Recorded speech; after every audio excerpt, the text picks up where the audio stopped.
ओम गुरुब्रह्मा गुरुविष्णु गुरुदेवो महेश्वरः गुरुसाक्षात् परब्रह्म तस्मै श्री गुरवे नमः।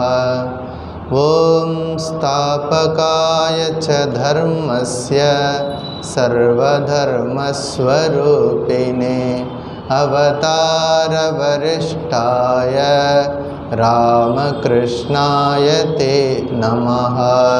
जननीं शारदां देवीं रामकृष्णं जगद्गुरुं पादपद्मे तयो श्रित्वा प्रणमामि मुहुर्मुहुः।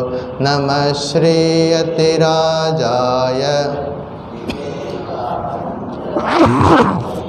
सच्चित्सुखस्वरूपाय स्वामिने तापहारिणे त्वमेव माता च पिता त्वमेव बन्धुश्च सखा त्वमेव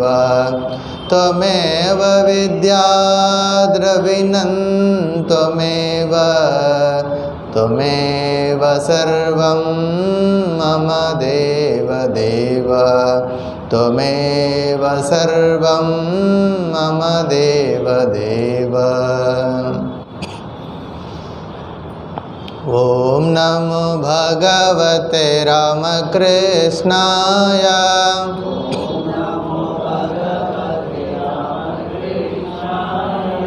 ओम नमो भगवते रामकृष्णाय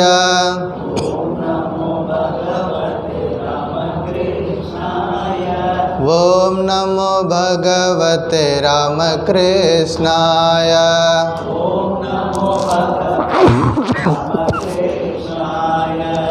ओम नमो भगवते रामकृष्णाय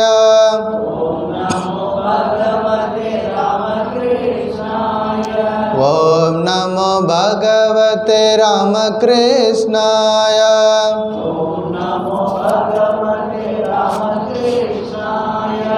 ओम नमो भगवते रामकृष्णाय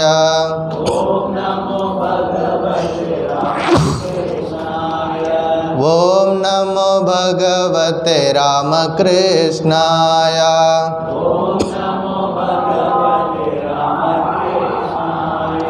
ओम नमो भगवते रामकृष्णाय ओम नमो भगवते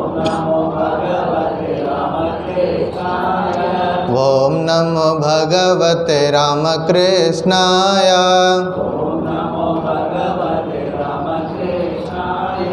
ओम नमो भगवते रामकृष्णाय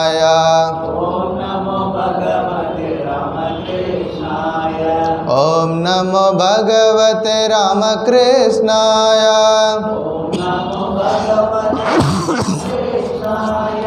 ओम नमो भगवते रामकृष्णाय ओम नमो भगवते रामकृष्णाय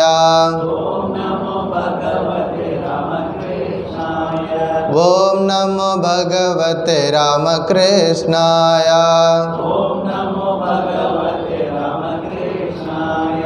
जय रामकृष्ण। ஸ்ரீமத் பகவத்கீதா தியான ஸ்லோகம் எல்லாரும் சேர்ந்து சேன் பண்ணுவோம். சத்தமாக எல்லாரும் சொல்லுங்கள். ஓம் பார்த்தாய பிரதிபோதிதாம் பகவதா நாராயணேன ஸ்வயம் व्यासेन ग्रथितां पुराणमुनिना मध्ये महाभारतम् अद्वैतामृतवर्षिणे भगवते अष्टादशाध्यायिने अम्ब त्वामनुसन्दधामि भगवद्गीते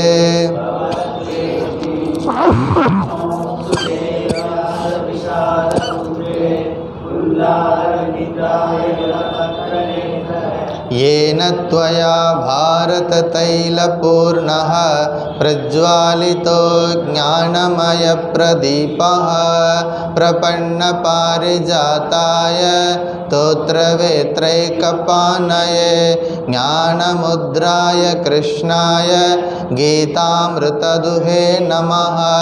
सर्वोपनिषदो गावो दोग्धा गोपालनन्दनः पातो वत्ससुधीर्भोक्ता दुग्धं गीतामृतं महत्। वसुदेवसुतं देवं कंसचाणूरमर्दनं देवकी परमानन्दम् भीष्मद्रोणतटा जयद्रथजला गान्धारनीलोत्पला शल्यग्राहवती कृपेण वहने कर्णेन वेलाकुला अश्वत्थामविकर्णघोरमकरा दुर्योधनावर्तिने सोत्तीर्णा खलु पाण्डवैरणनदी कैवर्तककेशवः पाराशर्यवच सरोजममल गीतार्थगन्धोत्कटं नानाख्यानककेसरं हरिकथा सम्बोधना बोधित लोके सज्जन षट्पदै अहरः पेपीयमानं मुदा भूयात् भारत पंकजं कलिमल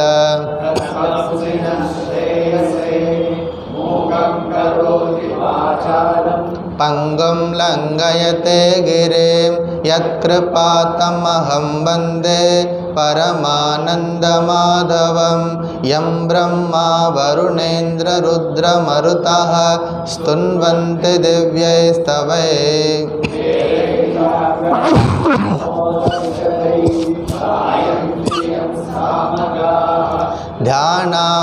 ध्यानावस्थितगतेन मनसा पश्यन्ति यं योगिनो यस्यान्तं न विदुःसुरा सुरगणा देवाय तस्मै नमः। அத்தியாயம் 18 ஸ்லோகா நம்பர் 1லிருந்து ஸ்லோகா நம்பர் 40 வரைக்கும் சேர்ந்தே சாண்ட் பண்ணலாம். சத்தமாக சாண்ட் பண்ணுங்கள். ओम श्री परमात्मने नमः। अथ अष्टादशोऽध्यायः मोक्षसंन्यासयोगः। अर्जुन उवाच संन्यासस्य महाबाहो तत्त्वमिच्छामि वेदितुं त्यागस्य च ऋषिकेश पृथक् केशिनिषूदन। श्रीभगवानुवाच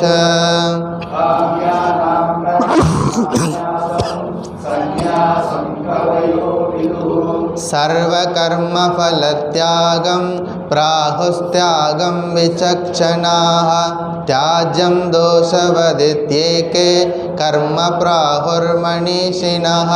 यज्ञदानतपःकर्म न त्याज्यम् इति चापरे निश्चयं शृणु मे तत्र त्यागे भरतसत्तम।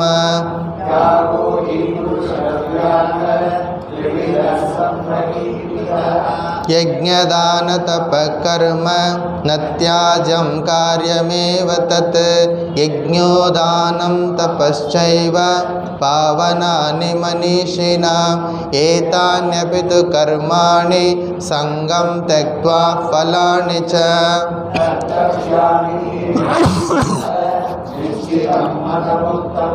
नियतस्य तु संन्यासः कर्मणो नोपपद्यते मोहात् तस्य परित्यागः तामसः परिकीर्तितः। दुःखमित्येव यत्कर्म कायक्लेशभयात् त्यजेत् सकृत्वा राजसं त्यागं नैव त्यागफलं लभेत्। कार्यमित्येव यत्कर्म नियतं क्रियते अर्जुन संगं त्यक्त्वा फलं चैव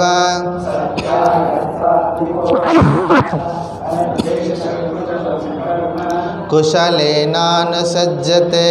त्यागी सत्त्वसमाविष्टो मेधावी छिन्न संशयः न हि देहभृता शक्यं त्यक्तुं कर्मा न शेषतः यस्तु कर्मफलत्यागी सत्यागीत्यभिधीयते अनिष्टमिष्टं मिश्रं च त्रिविधं कर्मणः फलं भवत्यत्यागिनां प्रेत्य न तु सन्न्यासिनां क्वचित् पञ्चैतानि महाबाहो कारणानि निबोध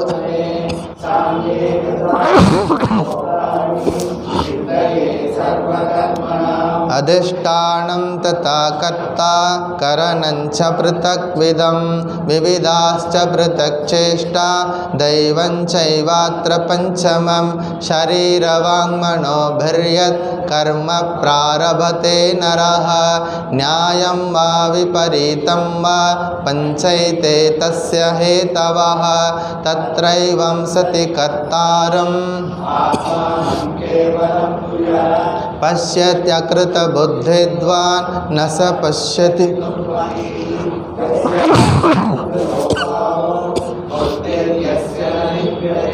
हत्वापि स इमान् लोकान् न हन्ति न निबध्यते ज्ञानं ज्ञेयं परिज्ञाता त्रिविधा कर्मचोदना करणं कर्म कर्तेति त्रिविधः कर्मसङ्ग्रहः ज्ञानं कर्म च कर्ता च त्रिधैव गुणभेदतः प्रोच्यते गुणसङ्ख्याने यथावत् शृणुतान्यपि सर्वभूतेषु येनैकं भावमव्ययमीक्षते अविभक्तं विभक्तेषु तज्ज्ञानं विद्धि सात्विकं पृथक्त्वेन तु यज्ञानम्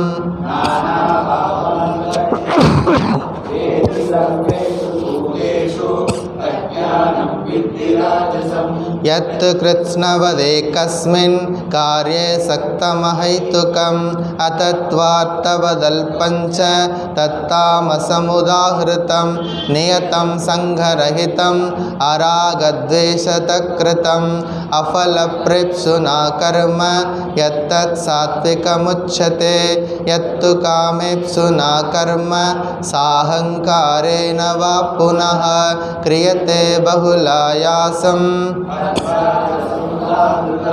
अनुबन्धं क्षयं हिंसात् अनपेक्ष च पौरुषं मोहादारभ्यते कर्म यत्तत्तामसमुच्यते मुक्तसङ्गो न हंवादी धृत्युत्साहसमन्वितः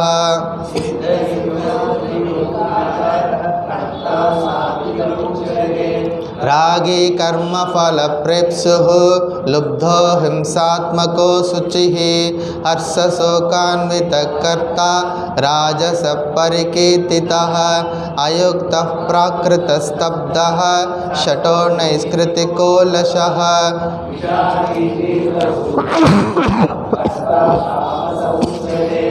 बुद्धेर्भेदं धृतेश्चैव गुणतस्त्रिविधं शृणु प्रोच्यमानमशेषेण पृथक्त्वेन धनञ्जय प्रवृत्तिं च निवृत्तिं च कार्याकार्ये भयाभये बन्धं मोक्षं च यावेति बुद्धे सापात सात्विके यया धर्मम् अधर्मं च कार्यं च अकार्यमेव च अयतावत् प्रजानाति बुद्धे सापात राजसे अधर्मं धर्ममिति या मन्यते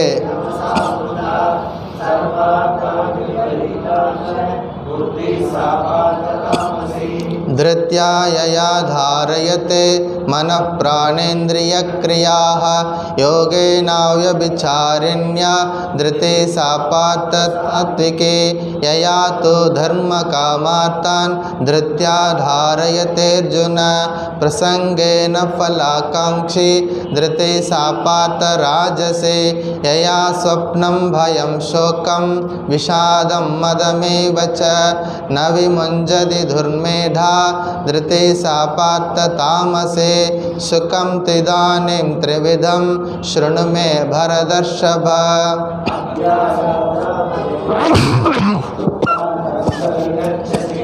यत्तदग्रे विषमिव परिणामे मृतोपमं तत्सुखं सात्विकं प्रोक्तम् आत्मबुद्धिप्रसादजं विषयेन्द्रियसंयोगात् यत्तदग्रे मृतोपमं परिणामे विषमिव तत्सुखं राजसं स्मृतं यदग्रे चानुबन्धे च सुखं मोहनमात्मनः निद्रालस्य प्रमादोत्थं तत्तामसमुदाहृतं न तदस्ति पृथिव्यां वा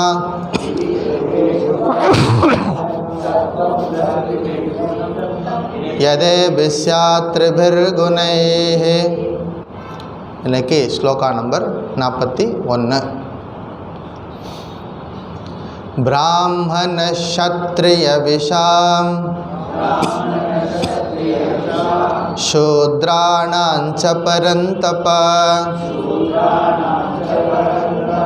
कर्माणि प्रविभक्तानि स्वभाव प्रभवैर्गुणैः। ब्राह्मण क्षत्रिय विशाम शूद्राणां च परन्तप कर्माणि प्रविभक्तानि स्वभाव प्रभवैर्गुणैः।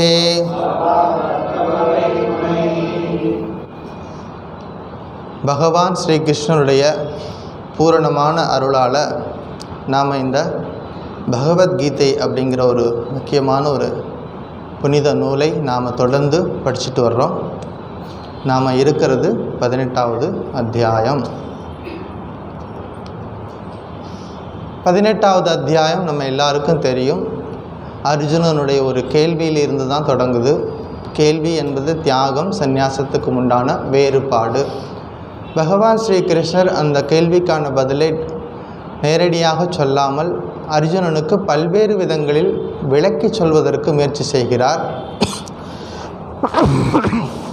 அதற்காக ஸ்ரீகிருஷ்ணர் ஒரு 7 தலைப்புகளை எடுத்துக்கொண்டு விரிவாக விளக்கி சொல்கிறார். 3 குணங்களை குறிப்பாக 3 குணங்களை பற்றி அதிகமாக புரிய வைப்பதற்கு முயற்சி செய்கிறார் ஸ்ரீகிருஷ்ணர். ஸ்ரீகிருஷ்ணர் இங்கே முக்கியமான சில விஷயங்களை அர்ஜுனனுக்கு கோடிட்டு காட்டுகிறார். ஒன்று, யஜ்ஞம், தானம், தவம் போன்ற நித்திய கடமைகளை, அதாவது இது போன்ற நல்ல காரியங்களை ஒருவர் வாழ்வில் தொடர்ந்து செய்ய வேண்டும் என்பதை வலியுறுத்தி கூறுகிறார்.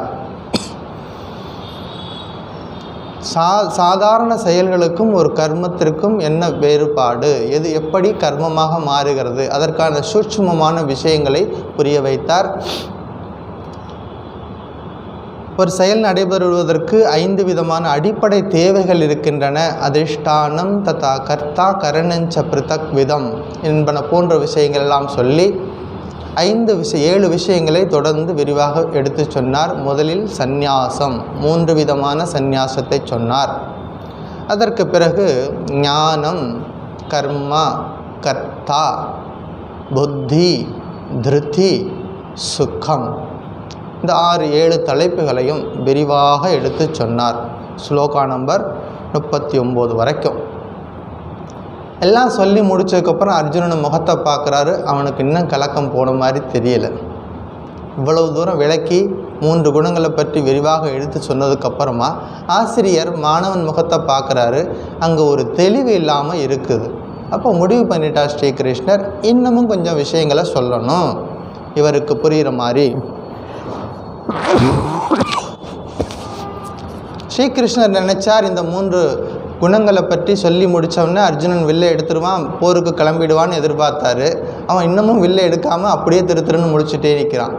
அப்போ இன்னமும் ஏதோ புரியலை அப்படின்னு சொல்லிட்டு இன்னும் கொஞ்சம் கூடுதலாக விஷயங்கள் சொல்லணும் அப்படின்னு எதிர்பார்க்குறார். அடுத்த டாப்பிக்கை எடுக்கிறார். அடுத்த டாபிக் அப்படிங்கிறது வர்ணங்களை பற்றி சொல்லப் போகிறார். அதற்கான அறிமுகம் இந்த ஸ்லோகத்தில் நம்ம பார்க்குறோம். இன்றைக்கி பார்த்த ஸ்லோகம் பிராமண க்ஷத்ரிய விஷாம் சூத்ராணாஞ்ச பரந்தப கர்மாணி பிரவிபக்தானி ஸ்வபாவ பிரபவைஹி குணைஹி. ஹே பரந்தப, எதிரியை அழிப்பவனே. ஸ்டூடெண்ட்ஸை என்கரேஜ் பண்ணுறாரு. வீடுகளில் குழந்தைங்கள பார்க்கும் பொழுது முட்டாள் முட்டாள் சொல்லிகிட்டே இருந்தால் முட்டாளாக போயிடும். மக்கு பையன் சொல்லிக்கிட்டே இருந்தால் மக்கு பையனாக போயிடுவான். இப்போ ஸ்டூடெண்ட்டை பார்த்து என்ன சொல்கிறாரு, எதிரியை அழிப்பவனே அப்படின்னு சொல்கிறார். அப்போ தைரியத்தை கொடுக்குறார் முதல்ல எடுத்தவனே. ஹே பரந்தப்ப, எதிரியை அழிப்பவனே. பிராமண சத்ரிய விஷாம் சூத்ரானாஞ்ச, பிராமண சத்ரிய வைஷ்ய சூத்ர ஸ்வபாவ பிரபவைஹி குணைஹி, அவரவர் இயற்கைக்கு உரிய குணங்களால், கர்மாணி கர்மங்கள், பிரவிபக்தானி வகுக்கப்பட்டுள்ளன, ஏற்படுத்தப்பட்டுள்ளன. சிம்பிளாக சொல்லணும்னா, எதிரிகளை அழிப்பவனே மன இயல்பிலிருந்து பிறந்த குணங்களுக்கு ஏற்ப பிராமண சத்திரிய வைஷ்ய சூத்ரர்களின் கடமைகள் பிரிக்கப்பட்டு உள்ளன. இது ஒரு பெரிய டாபிக்கு. இதை பற்றி பேசினோம்னா வருஷ கணக்கில் பேசலாம். வர்ணாசிரம தர்மத்தை பற்றி ஒரு இன்ட்ரோடக்ஷன் இங்கே கொடுக்குறார். வருஷ கணக்கில் உட்காந்து இதை பற்றி பேசலாம். அவ்வளோ விஷயங்கள் இருக்குது. ஸ்ருதியிலே இருக்குது, ஸ்மிருதியிலே இருக்குது, நிறைய விஷயங்கள் பேசுவதற்கு. நாம் இங்கே சுருக்கமாக புரிஞ்சுக்கணும். இந்த வர்ணாசிரம தர்மத்தை பற்றி சுருக்கமாக புரிஞ்சுக்கிட்டு அடுத்ததுக்கு போவோம். இந்த ஸ்லோகத்தில் ஒரு வேர்டு, ஒரு சொல் நம்ம கவனத்தில் வைக்க வேண்டிய ஒரு சொல் இருக்குது. அதுக்கு பேர் ஸ்வபாவம். ஸ்வபாவம் அப்படிங்கிற ஒரு வார்த்தை கவனத்தில் வைக்கணும். இந்த ஸ்வபாவத்தை பற்றி ஏற்கனவே சொல்லியிருக்கார். எதுவுமே இங்கே இந்த 18வது அத்தியாயத்தில் எதையுமே ஸ்ரீகிருஷ்ணர் புதுதாக எதையும் சொல்ல போகிறதில்ல. ஏற்கனவே எங்கோ ஒரு இடத்துல சொல்லியாச்சு. இந்த ஸ்டூடெண்ட்டுக்கு திரும்பவும் ஞாபகப்படுத்துகிறார். சாப்டர் நம்பர் 5 ஸ்லோகா நம்பர் 14 இதே கருத்து சொல்லப்பட்டிருக்கிறது. நக்கர்த்திருவம் நக்கர்மாணி அப்படின்னு ஆரம்பிக்கக்கூடிய ஒரு ஸ்லோகம்.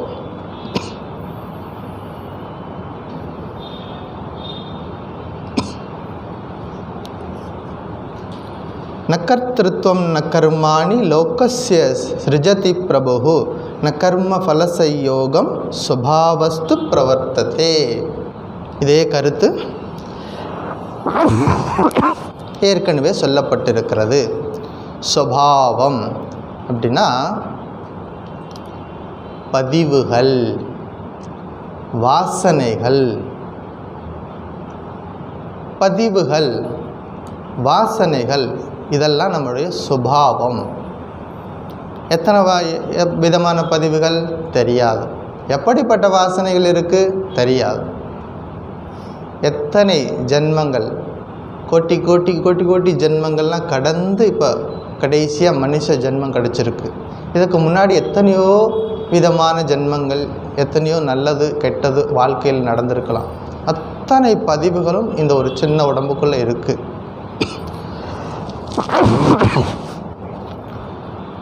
இந்த சுபாவம் அப்படிங்கிறத பதிவுகள் சொல்லலாம், வாசனைகள் சொல்லலாம், அல்லது வேதாந்தத்தில் சொன்னோம்னா மாயா, மாயா கல்பித்தம் அப்படிங்கிற வார்த்தையும் சொல்லுவாங்க. மாயா கல்பித்தம் அது சுபாவம். சரி, இந்த மாயை தனியாக செயல்பட முடியாது. இந்த மாயை செயல்படுவதற்கு ஈஸ்வர அனுக்கிரகம் வேண்டும். ஈஸ்வர அனுக்கிரகத்தோடு தான் இந்த மாயை தனியாக செயல்பட முடியும். தனியாக இதற்கென்று பவர் கிடையாது. ஈஸ்வரனுடைய அனுக்கிரகத்தின் மூலமாக இந்த மாயா சக்தி வெளிப்படுகிறது. சாரதா தேவியினோட வாழ்க்கையில் ஸ்ரீராமகிருஷ்ணனோட மறைவுக்கு பிறகு அந்த காலத்தில் பெண்கள் எல்லாம் உடனடியாக கணவர் இறந்துட்டார்னா வெள்ளை சேலை கட்டிக்கணும், நகையெல்லாம் போட்டுக்கக்கூடாது, பொட்டெல்லாம் வச்சுக்கக்கூடாது, இப்படியெல்லாம் பயங்கரமான கட்டுப்பாடுகள். அப்போ சாரதா அம்மா கையில் நகை இது போட்டிருக்காங்க, வளையல் போட்டிருக்கிறாங்க. இதெல்லாம் கலட்டுறதுக்கு முயற்சி பண்ணுறாங்க. அப்போ ஸ்ரீராமகிருஷ்ணன் அங்கே தோன்றி சொல்கிறார், நான் எங்கே போயிட்டேன்னு சொல்லிவிட்டு இதெல்லாம் கழட்டிகிட்டு இருக்கேன், நான் உன் கூட தான் இருக்கேன் அப்படின்னு சொல்கிறார். அதுக்கப்புறமா அதை கண்டினியூ பண்ணுறாங்க. அப்போ ஸ்ரீராமகிருஷ்ணர் சாரதா தேவி இருக்கணும், தனக்கு பிறகு இங்கே இருக்கணும், இந்த பூமியில் இருக்கணும், தன்னுடைய மிஷனை கண்டினியூ பண்ணணும். அப்படின்னா சாரதா தேவிக்கு ஒரு மாயா சக்தியை கொண்டு வரணும். சாரதா தேவி எப்போதும் தியானத்தில் இருந்து போயிடக்கூடாது, மெடிடேஷனில் போயிடக்கூடாது, இருந்து மற்றவங்களுக்கு வழிகாட்டணும். அப்படின்னா ஒரு மாயா சக்தி அவங்க கூட இருக்கணும். அதுதான் ராது அப்படிங்கிற ஒரு சின்ன குழந்தை, ஒரு பெண்.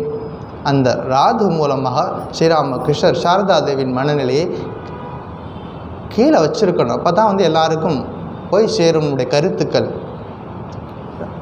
சாரதா தேவியுடைய வாழ்க்கை வரலாறு படித்தவங்களுக்கு தெரியும் எவ்வளவு கஷ்டம்.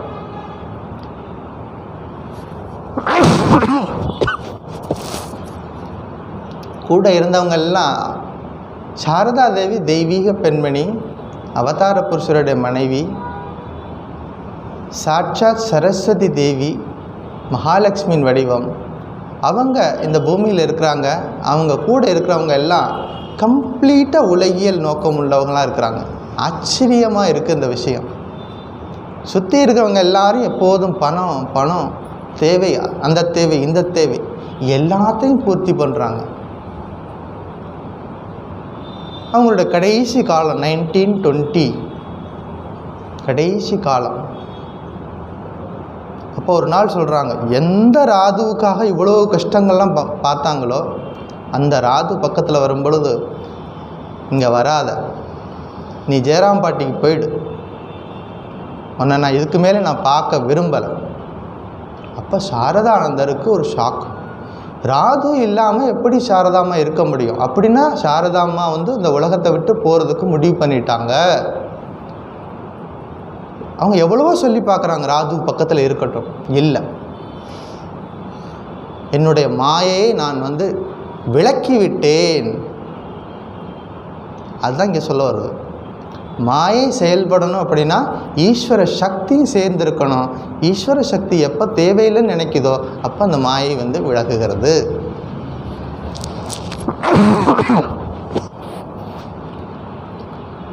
வர்ணாசிரமத்தை பற்றி பார்க்கும் பொழுது ஒரு பேசிக்காக சில விஷயங்கள் நாமளும் தெரிஞ்சுக்கணும். ஜாதி, ஜாதி அப்படின்னா மனுஷ ஜாதி. நாம் எல்லாம் மனுஷ ஜாதி. வெளியில் போய் பார்த்திங்கன்னா பறவைகள்லாம் பறக்கும்.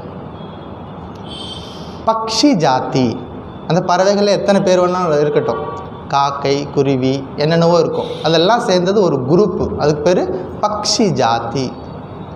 மரங்கள்லாம் இருக்குது, அதுக்கு பேர் விருட்ச ஜாதி.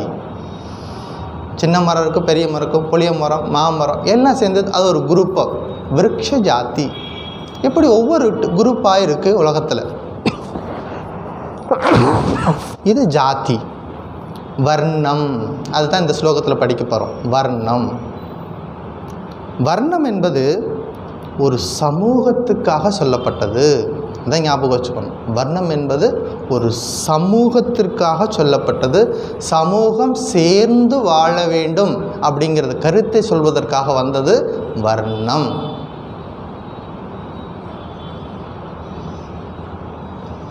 ஆசிரமம்னு இருக்குது. ஆசிரமம் பிரம்மச்சரியம், கிரகஸ்தம், வானப்பிரஸ்தம், சந்நியாசம்.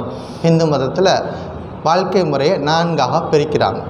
பிரம்மச்சரியம் அது மாணவ பருவம். ஒருவர் எது நாள் வரைக்கும் அது கல்வி கற்கும் நிலையில் இருக்கிறாரோ அவர் பிரம்மச்சரிய நிலையில் இருக்கார். அவருக்குன்னு சில கடமைகள் இருக்குது. அத்தியனம் படிச்சுக்கிட்டே இருக்கிறது, குருநாதருக்கு சேவை பண்ணுறது, இது போன்ற காரியங்கள்லாம் செய்கிறது, பெற்றோருக்கு சேவை பண்ணுறது, இதெல்லாம் பிரம்மச்சரியத்துடைய பிரம்மச்சாரிணியோட கடமை. இல்லறத்தில் போகும் பொழுது கிரகஸ்தன். இல்லறத்தில் பஞ்சமகா யஜ்யம் செய்யணும்.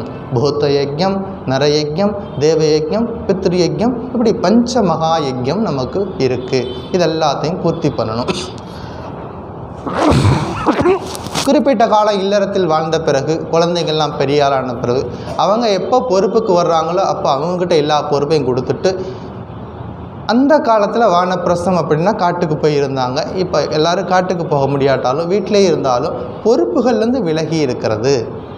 பொறுப்புகள்லாம் அவங்ககிட்ட விட்டுட்டு நம்ம எப்பொழுதும் இறை சிந்தனையில் அதிகமான நேரத்தை செலவிடுவது வானப்பிரஸ்த வாழ்க்கை. ஒரு பீரியடுக்கு அப்புறமா கம்ப்ளீட்டாக வீட்டை விட்டு வெளியேறுவது முடிந்தால். கம்ப்ளீட்டாக வீட்டை விட்டு வெளியேறி போய் எங்காவது ஒரு இடத்துல இருந்து 100% மனத்தையும் இறைவனுக்காக கொடுக்கறது அப்படிங்கிறது சந்நியாசம். படிப்படியாக பயிற்சியின் மூலமாக கொண்டு போகிறது. இது வந்து மனிதனை கொஞ்சம் கொஞ்சமாக பயிற்சியின் மூலமாக கொண்டு போகிறது நம்முடைய இந்து கலாச்சாரம். இது ஆசிரம தர்மம். ஆசிரம தர்மம் மாறுபடும். பிரம்மச்சரிய ஆசிரம தர்மம், இல்லறத்தினுடைய ஆசிரம தர்மம் மாறுபடும். இல்லறத்தாவாசியோட ஆசிரம தர்மம் வானப்பிரச தர்மத்துக்கு மாறுபடும். வானப்பிரச ஆசிரம தர்மம் சந்நியாசியினுடைய தர்மத்திற்கு மாறுபடும். ஆனால் வர்ண தர்மம் மாறாது. வர்ண தர்மம் ஒரு சமூகத்தின் அடிப்படையில் வரக்கூடியது, அது மாறாது.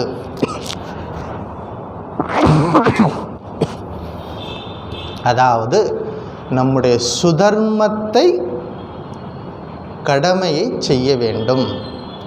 யாராருக்கு என்ன சுதர்மமோ அந்த சுதர்மத்தின் கடமைகளை நாம் செய்யணும். மனுஷங்களில் ஏற்றத்தாழ்வு கிடையாது. வர்ணம் அப்படின்னோடனே நம்ம வந்து ஒருத்தர் வந்து உயர்வாக இருக்கார், ஒருத்தர் தாழ்வாக இருக்குது அப்படி இல்லாமல் ஏற்றத்தாழ்வு கிடையாது. சுதர்மத்தை செய்யணும். இதுக்கு ஸ்ரீராமகிருஷ்ணனுடைய வாழ்க்கையில் ஒரு அருமையான ஒரு உதாரணம் இருக்குது. அமுதமொழிகளில் வால்யூம் 1 பேஜ் 62.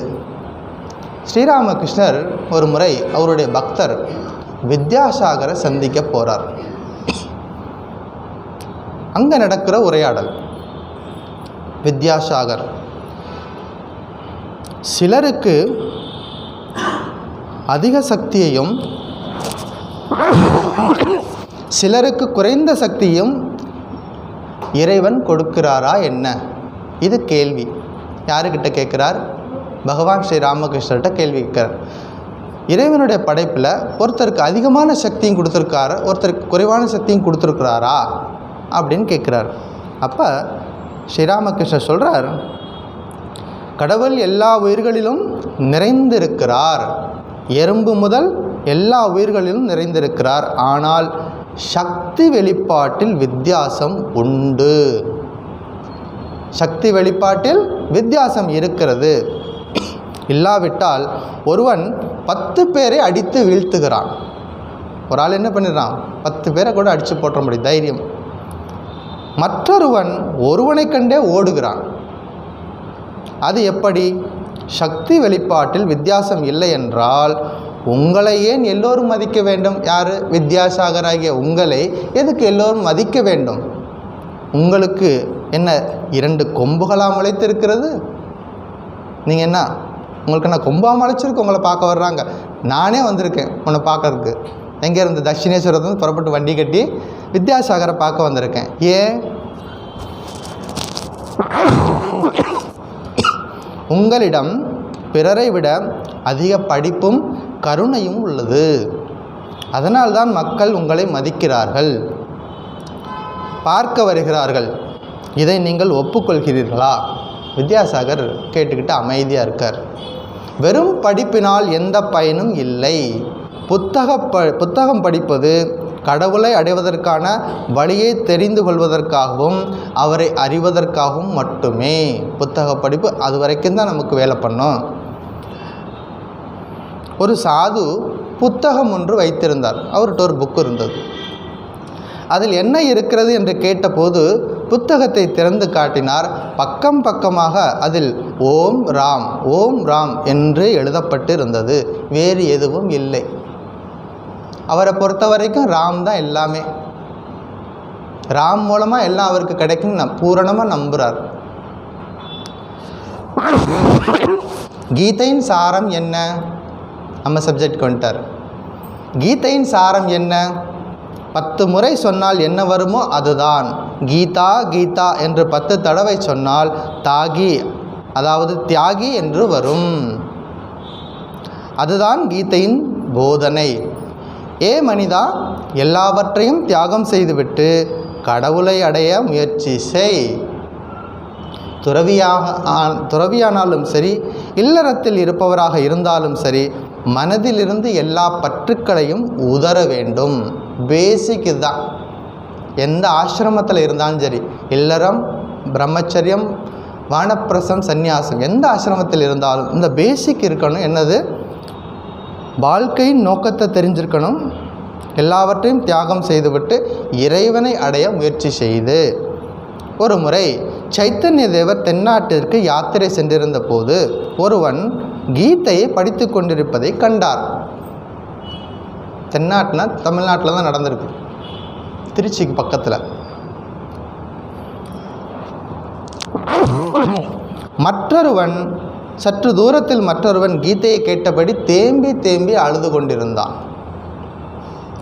கண்ணீர் பெருகி கொண்டிருந்தது. சைத்தன்யர் அவனுக்கு அருகே சென்று, இங்கே படிப்பதெல்லாம் உனக்கு புரிகிறதா என்று கேட்டார். அதற்கு அவன், சுவாமி, இந்த ஸ்லோகம் அது இது என்பதெல்லாம் எனக்கு சுத்தமாக புரியவில்லை என்றான். பின் எதற்காக அழுகிறாய் என்று கேட்டார் சைத்தன்ய தேவர். அப்போ அவன் சொன்னான், அர்ஜுனனின் தேர் தெரிகிறது, அதன் முன்னால் ஸ்ரீ கிருஷ்ணரும் அர்ஜுனரும் பேசிக்கொண்டிருக்கிறார்கள், அதை கண்டு அழுகிறேன். இவ்வளோதான். எனக்கு உங்கள் சன்ஸ்கிரிட்லாம் எனக்கு தெரியாது. நாங்கள் அர்ஜுனனை பார்க்குறேன், தேரை பார்க்குறேன், ஸ்ரீகிருஷ்ணர் 2 பேரும் பேசிக்கிட்டு இருக்காங்க. இது ரொம்ப முக்கியமானது. அதான் சாரம். அதுக்கு பேர் தான் சாரத்தை கண்டுபிடிக்கணும். பகவத்கீதையினுடைய சாரத்தை நாம் கண்டுகொள்ள வேண்டும். ஸோ நம்முடைய சுதர்மத்தை கடமையை செய்வதன் மூலமாக சரியான நல்ல குணங்களை அடைய வேண்டும். அந்த குணங்களின் அடிப்படையில் தான் வர்ணாசிரம தர்மம் வருகிறது. எப்படி வருது? வர்ணங்கள் 4: பிராமண, சத்திரிய, வைஷ்ய, சூத்ர. பிராமண அப்படின்னா எப்படின்னா, அவர்கிட்ட சத்துவகுணம் அதிகமாக இருக்கும். முதல்ல பிரதானமாக அவர்கிட்ட இருக்கக்கூடிய குணம் 3 குணங்களில் சத்துவகுணம் முதல்ல இருக்கும், பிரதானமாக அதிகமாக இருக்கும். அடுத்தது ரஜோகுணம், அடுத்தது தமோகுணம். இந்த வரிசையில் அவர்கிட்ட இருக்கும். அடுத்தது யார்? பிராமண, சத்திரியர். சத்திரியர் அவர்கிட்ட குணங்கள் எப்படி இருக்கும் அப்படின்னா, முதல்ல எடுத்தவுடனே ரஜோகுணம் அதிகமாக இருக்கும். 3 குணங்களில் அவரிடம் ரஜோகுணம் அதிகமாக இருக்கும். அதற்கு பிறகு சத்துவகுணம், அதற்கு பிறகு தமோகுணம். இது சத்திரியர். வைஷ்யர் அவர்கிட்ட முதல்ல எடுத்தவுடனே ரஜோகுணம் இருக்கும், 2வது தமோகுணம் இருக்கும், 3வது தான் அவர்கிட்ட சாத்விக குணம் இருக்கும். 4வது ஐட்டம் யார்? சூத்ரர். அவர்கிட்ட முதல்ல இருக்கிறதே தமோகுணம், அடுத்தது ரஜோகுணம், அடுத்தது சத்துவகுணம். எப்படின்னு வச்சுக்கலாம், நமக்கு புரிகிறதுக்காக எப்படி வச்சுக்கலாம் ஒரு ஆர்டரில். இப்போ கொஞ்ச நேரத்துக்கு முன்னாடி வித்யாசாகரை பற்றி படித்தோம். ஸ்ரீராமகிருஷ்ணனுடைய வித்யாசாகரை போய் சந்தித்தார். அவர்கிட்ட பேசிகிட்டு இருக்கும்போது இந்த குணங்களை பற்றி ஒரு விஷயங்களையும் பேசுகிறாங்க. என்ன சொல்கிறாரு? நீங்கள் செய்வது சாத்வீக கர்மம், உங்களது ரஜஸ் சத்துவத்தை சேர்ந்தது. யார்கிட்ட இருக்குது? வித்யாசாகர்கிட்ட இருக்கிறது உங்களது ரஜஸ் சத்துவத்தை சேர்ந்தது. சத்துவகுணத்திலிருந்து கருணை பிறக்கிறது. பிறர் மீது கொண்ட பரிவின் காரணமாக செய்யப்பட்டாலும் செயல் என்றாலே அது ரஜோகுணம்தான். ஆனால் உங்களுடையது சத்துவத்தின் ரஜஸ், அதனால் குற்றமில்லை. சத்துவம் என்பது அமைதி நிலை, ரஜோகுணம் செயல்படக்கூடிய ஒரு நிலை, தமோகுணம் மந்த நிலை.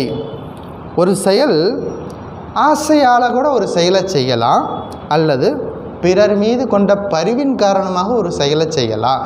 நீங்கள் செய்யக்கூடிய செயல் பிறர் மீது கொண்ட பரிவின் காரணமாக செய்கிறது.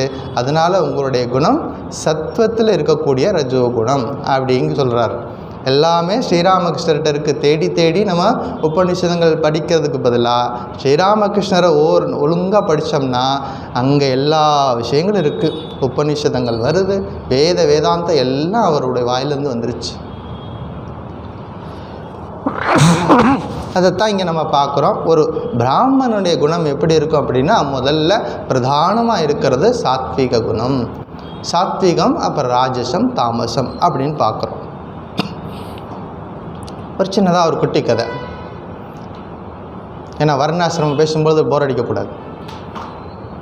ஒருத்தன் என்ன பண்ணுறான், ஒரு திருடன் இருந்தான். அவன் ஒரு நாள் அரண்மனைக்கு போய் திருடுறதுக்காக போகிறான். அரண்மனைக்குள்ளே போனால் அவனுக்கு தேவையானது பொருளெல்லாம் திருடினான். திருடிட்டு வெளியே வரும்போது லைட்டை போட்டாங்க. வெளியில் வரும்போது லைட்டை போட்டாச்சு, எல்லோரும் பார்க்க ஆரம்பிச்சிட்டாங்க. அவன் முடிவு பண்ணிட்டான், கண்டிப்பாக என்னை பிடிச்சிடுவாங்க, சுற்றி வளைச்சிடுவாங்க. லைட்டை போட்டாச்சுன்னா அப்புறம் செக்யூரிட்டியெல்லாம் அலர்ட் ஆகிடுவாங்க, நான் வெளியில் போக முடியாது, என்னை பிடிச்சிடுவாங்க. மாட்டிக்காமல் இருக்குன்னா என்ன பண்ணணும் அப்படின்னு யோசிக்கிறான். அப்படியே போகிறான், தோட்டத்துக்குள்ளே போகிறான். போயிட்டு அங்கே ஒரு இடத்துல ஒரு பாத்திரத்தில் சாம்பல் இருக்குது. அந்த சாம்பலை எடுத்து உடம்பெல்லாம் பூசிக்கிறான். பூசிக்கிட்டு மரத்தடியில் போய் உட்காந்து கண்ணை மூடி தியானம் பண்ணுற மாதிரி உட்காந்துக்கிட்டான். இவங்க தேடி தேடி பார்க்குறாங்க. ஒரு திருடன் உள்ளே வந்தானே, ஆளை காணமேன்னு சொல்லி தேடி தேடி பார்க்குறாங்க. தேடி தேடி பார்த்து திருடனை காணன்னு போயிட்டாங்க. அடுத்த நாள் காலையில் அந்த அரண்மனை பெண்கள் வெளியில் வர்றாங்க. அவங்க அரண்மனைக்குள்ளே உள்ளே இருக்கக்கூடிய ஒரு அரச மரம் இருக்குது. அங்கே ஒரு பிள்ளையார் இருக்கார். அவரை போய் வழிபடுறதுக்காக அந்த பெண்கள் வர்றாங்க. வந்து பார்க்குறாங்க, அங்கே ஒரு சுவாமி உட்காந்து மெடிடேஷனில் இருக்கார். அவங்களுக்கு ஆச்சரியமாக போச்சு. அவங்க பிள்ளையார்லாம் கும்பிட்டு போயிட்டு தகவல் சொல்லிட்டாங்க, நம்ம அரண்மனையில் ஒரு தோட்டத்தில் இருக்கக்கூடிய பிள்ளையார் கோயிலில் ஒரு பெரிய மகான் வந்திருக்கார், உட்காந்து தியானம் பண்ணிகிட்ருக்கார். ஒருத்தர்கிட்ட சொன்னால் போதும், ஒரு நிமிஷத்தில் பரவிடும். ஒரு விஷயத்தை யாருக்கையும் சொல்லாதன்னு சொல்லிடணும். யார்கிட்டையும் சொல்லாத அப்படின்னு சொல்லிட்டிங்கன்னா எல்லாருக்கும் போய் சேர்ந்துடும். அது மாதிரி என்னாச்சு, இந்த நியூஸ் எல்லாருக்கும் ஸ்ப்ரெட் ஆகி போச்சு. பெரிய மகான் வந்திருக்கார், மகான் வந்திருக்கார், மகான் வந்திருக்கார். மக்கள்லாம் திரண்டு வர ஆரம்பிச்சிட்டாங்க. கையில் எல்லாம் காணிக்கையை கொண்டு வர்றாங்க, பழங்கள் வாங்கிட்டு வர்றாங்க. அவங்கவுங்களுக்கு என்னெல்லாம் முடியுமோ வாங்கிட்டு வந்து இந்த மகானை பார்க்குறதுக்கு வர்றாங்க. வந்து எல்லாத்தையும் வச்சுட்டு எல்லாம் நமஸ்காரம் பண்ணுறாங்க. இவன் பார்க்குறான், நம்ம வேஷந்தான் போட்டோம், உயிர் தப்பிக்கிறதுக்காக ஒரு வேஷந்தான் போட்டோம், வேஷத்துக்கே இவ்வளோ மரியாதைன்னா நம்ம உண்மையிலேயே ஒரு துறவி ஆகிட்டா என்ன, உண்மையிலேயே துறவி ஆகிட்டா என்ன, நமக்கு நிறைய விஷயங்கள் புரியும். அன்றிலிருந்து திருடுறதை விட்டுட்டான் கம்ப்ளீட்டாக. அன்றிலிருந்து இறைவன் தான் எனக்கு முக்கியமானது, மனித வாழ்க்கை நோக்கம் இறைவன், இறைவன் நாமத்தை சொல்ல ஆரம்பித்தான். சொல்லிக்கிட்டே இருந்தான். பேரானந்த நிலையை அவன் அடைஞ்சான். இது கதை. உயர்வு தாழ்வு பார்க்காம இருக்கணும். குணத்தின் அடிப்படையில் தான் வர்ணாசிரமங்கள் வருது. நம்முடைய குணம் எப்படி இருக்கிறதோ, விவேகானந்தர் சொல்வார், முதல்ல எண்ணங்கள், நம்முடைய எண்ணம், மனசில் என்ன எண்ணங்கள் வருதோ அதுதான் நம்முடைய சுபாவமாக மாறுகிறது. எண்ணத்திலேயே நம்ம கட்டுப்படுத்த தெரிஞ்சிருக்கணும். ஒரு நல்ல எண்ணம், தீய எண்ணம் வருது, எண்ணத்திலேயே அது கெட்ட எண்ணம் தெரிஞ்சால் அங்கேயே கட்டுப்படுத்த தெரிஞ்சிட்டா பெரிய விஷயங்கள் தடுக்கப்படும். எண்ணம் செயலாக மாறுது, செயல்தான் ஒருத்தனுடைய சுபாவமாக மாறுகிறது. சுபாவந்தான் வர்ணாசிரமத்தை நிர்ணயிக்கிறது. அவர் எந்த வர்ணம் அப்படிங்கிறத சொல்லப்போகுது. ஒவ்வொருத்தட்டையும் ஒரு தனித்தன்மை இருக்குது, அதை புரிஞ்சுக்கணும். இது ஒரு முக்கியமான பாயிண்ட். இங்கே எல்லாருக்கிட்டையும் ஒரு ஸ்பெஷாலிட்டி இருக்குது, எல்லார்கிட்டையும் திறமைகள் இருக்கிறது. அந்த திறமைகளை கண்டு நமக்கு நம்மளே கண்டுபிடிச்சி வரணும். மற்றவங்களோட ஒப்பிடக்கூடாது. ஒருத்தர் கார் வாங்கியிருக்காரா, நானும் கார் வாங்குவேன் அப்படின்னு போட்டி போடக்கூடாது. நம்மளால் முடியுமா? ஒவ்வொருத்தர்கிட்டையும் ஒரு ஸ்பெஷல் இருக்கும். ஒருத்தர் நல்லா பாடுவார், ஒருத்தர் நல்லா பேசுவார், ஒருத்தர் நல்லா வேலை பார்ப்பார், ஒருத்தர் நல்லா அட்மினிஸ்ட்ரேஷன் வேலை பார்ப்பார். இப்படி ஒவ்வொருத்தர்கிட்டையும் ஒரு தனித்திறமை இருக்கிறது. அந்த தனித்திறமைக்கு பேர் தான் சுபாவம், குணத்தின் அடிப்படையில் வரக்கூடியது. பகவான் ஒரு முறை விதைகளை கொண்டு வந்து பூமியில் போட்டார். என்ன விதை? புல்லெல்லாம் இருக்குது, அந்த புல்லுக்கு உண்டான விதையை முதல்ல போட்டார். அதே நேரத்தில் ஒரு மூங்கில் விதையும் போட்டார். ரெண்டுக்கும் ஒரே மாதிரி கவனிப்பு கொடுத்தார். புல்லுக்கு தண்ணி ஊற்றும் போது மூங்கில் விதைக்கும் தண்ணீர் ஊற்றினார், புல்லுக்கு உரம் வைக்கும்போது மூங்கில் விதைக்கும் உரம் வச்சார். ஒரே மாதிரி கேர், டேக் அண்ட் கேர். கொடுத்தாரு. புல் என்ன பண்ணுச்சு, ஒரு வாரத்திலே முளைச்சி வெளியில் வந்துருச்சு. எங்கெல்லாம் புல்லோட விதை போட்டாரோ அங்கெல்லாம் புல் முளைச்சி வெளியில் வந்துருச்சு, பசுமையாக இருந்தது. ஒரு வருஷம் ஆச்சு, புல் நிறைய கொஞ்சம் கொஞ்சமாக பரவி பசுமை அப்படியே போர்வை பத்துன மாதிரி அந்த இடமெல்லாம் நல்லா அழகாக காட்சி கொடுக்குது. எந்த இடத்துல மூங்கில் நட்டு வச்சாரோ அங்கே ஒன்றையும் காணும். அப்படி ஒரு உள்ள விதை போட்டதுக்கு உண்டான அறிகுறியே காணும். இருந்தாலும் அவர் விடலை. ஒரே மாதிரியான ஒரு அணுகுமுறையை வச்சுருக்கார். மூங்கில் விதைக்கு அதே மாதிரி தண்ணீர் கொடுக்கறது, காற்றை கொடுக்கறது, வெளிச்சத்தை கொடுக்கறது எல்லாம் கொடுத்துக்கிட்டே இருக்கார். ஒரு வருடம் ஆச்சு. 2வது வருடம் புல் இன்னும் ஸ்ப்ரெட் ஆச்சு. ஒட்டுமொத்த அந்த ஏரியாவே மறைச்சிருச்சு, எல்லா இடத்துலையும் பசுமையாக இருக்குது. ஆனால் அந்த மூங்கில் விதை கொஞ்சம் கூட வெளியிலே வரல. 3வது வருஷம், 4வது வருஷம், 5வது வருஷம், 5 வருஷம் ஆச்சு. அந்த மூங்கில் விதை கொஞ்சம் கூட முளைக்கல. 6வது வருஷம் போய் பார்க்குறார், லைட்டாக ஒரு சின்னதாக ஒரு முளை விட்டு வெளியில் வருது அந்த மூங்கில் விதை. ஒரு 6 மாதம் கழித்து பார்க்குறார், அந்த மூங்கில் 100 அடிக்கு மேலே வளர்ந்துட்டு நிற்கிது. 5 வருஷமாக முளைக்காமல் இருந்த அந்த மூங்கில் இப்போ தான் முளைச்சது. அப்போ இது வளரணும் அப்படின்னா ரொம்ப லேட்டாகும் நினச்சிட்டு இருந்து பார்த்தா ஒரு 6 மாதத்தில் அந்த மூங்கில் விதை பெரிய 100 அடிக்கு மேலே வளர்ந்து நிற்கிது. இதுதான் ஒவ்வொருத்தட்டும் ஒரு திறமை இருக்குது, தனி திறமை இருக்குது. புல்லுக்குள்ளே ஒரு திறமை இருக்குது, மூங்கிலுக்குள்ளே ஒரு திறமை இருக்குது. மூங்கில் வெளியில் வர்றதுக்கு டைம் எடுத்துக்குது, ஆனால் ஸ்ட்ராங்காக பேஸ்மெண்ட் போட்டு வெளியில் வருது. ஒரு 6 மாதத்தில் நமக்கு தேவையான அளவுக்கு வளர்ந்து காட்டுது. இப்போ ஒவ்வொன்றுக்குள்ளேயும் ஒரு தனித்திறமை இருக்கிறது. அதை புரிஞ்சுக்கிட்டு நம்ம வாழ்க்கை இருக்கணும். வர்ணாசிரம தர்மம் அப்படிங்கிறது நமக்குள்ளே இருக்கக்கூடிய தனித்தன்மையான ஆற்றலை புரிந்து கொண்டு அதனை வெளிக்கொண்டு வருவது. இதுதான் வர்ணாசிரம தர்மம். ஒரு உதாரணம், ஒரு இடத்துல மிலிட்ரி செலெக்ஷன் அல்லது போலீஸ் செலெக்ஷன் நடக்குது. ஒரு பையனை அப்பா அம்மா என்ன பண்ணுறாங்க, நீ போயிட்டு போலீஸ் செலெக்ஷனுக்கு போ அப்படின்னு அனுப்பி வைக்கிறாங்க. அப்பா அம்மா போலீஸ் டிபார்ட்மெண்ட்டில் இருக்கிறாங்க. பையனையும் போலீஸாக பார்க்கணுன்னு அவங்களுடைய எதிர்பார்ப்பு, அனுப்பி வைக்கிறாங்க. பையனுக்கோ போலீஸ் ஆகிறதுக்கு விருப்பமே இல்லை. பையனுடைய இன்ட்ரெஸ்ட்டு வேறு மாதிரி, வேறொரு ஃபீல்டில் இருக்குது.